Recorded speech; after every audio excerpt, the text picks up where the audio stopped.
ఢిల్లీ మద్యం పాలసీ కేసులో మరో కీలక పరిణామం చోటు చేసుకుంది. ఢిల్లీ ముఖ్యమంత్రి ఆప్ జాతీయ కన్వీనర్ అరవింద్ కేజ్రీవాల్ను ఈడీ అధికారులు అరెస్ట్ చేశారు. ఈ సాయంత్రం దాదాపు 12 మంది అధికారులతో కూడిన ఈడీ బృందం ఆయన నివాసానికి చేరుకుని కేజ్రీవాల్ను విచారించింది.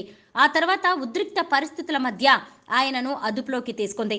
తాజా పరిణామాలతో సీఎం ఇంటి వద్ద భారీగా పోలీసులు మోహరించడంతో హైటెన్షన్ వాతావరణం నెలకొంది. సీఎం నివాసానికి ఆప్ నేతలు, పెద్ద సంఖ్యలో ఆప్ కార్యకర్తలు తరలివచ్చి ఆందోళన చేశారు. కేజ్రీవాల్ అరెస్ట్ అయినప్పటికీ ఆయన సీఎంగా కొనసాగుతారని ఢిల్లీ మంత్రి ఆతిషి స్పష్టం చేశారు.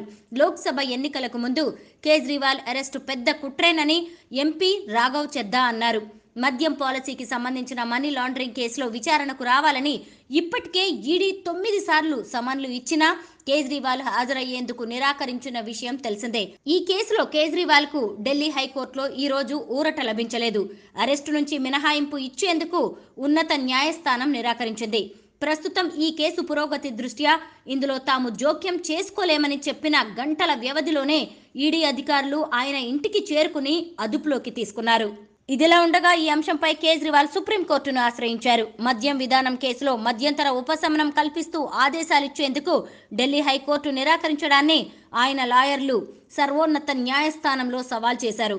ఈ అంశాన్ని అత్యవసర జాబితాలో చేర్చి విచారణ జరిపించేందుకు లీగల్ టీం ప్రయత్నిస్తున్నట్టు సమాచారం. ఈ పిటిషన్పై శుక్రవారం ఉదయం వరకు విచారణ చేపట్టే అవకాశం లేదని తెలుస్తోంది. కేజ్రీవాల్ ఇంటికి ఈడీ అధికారుల రాకపై ఢిల్లీ అసెంబ్లీ స్పీకర్ రామ్ నివాస్ గోయల్ స్పందించారు. మనీష్ సిసోడియాను అరెస్టు చేసినా ఇప్పటి వరకు ఏమీ దొరకలేదన్న విషయం అందరికీ తెలిసిందే. ఎన్నికలకు ముందు కేజ్రీవాల్ గొంతు అణచివేసేందుకే ఆయన్ను అరెస్టు చేయాలని చూస్తున్నారని గోయల్ విమర్శించారు.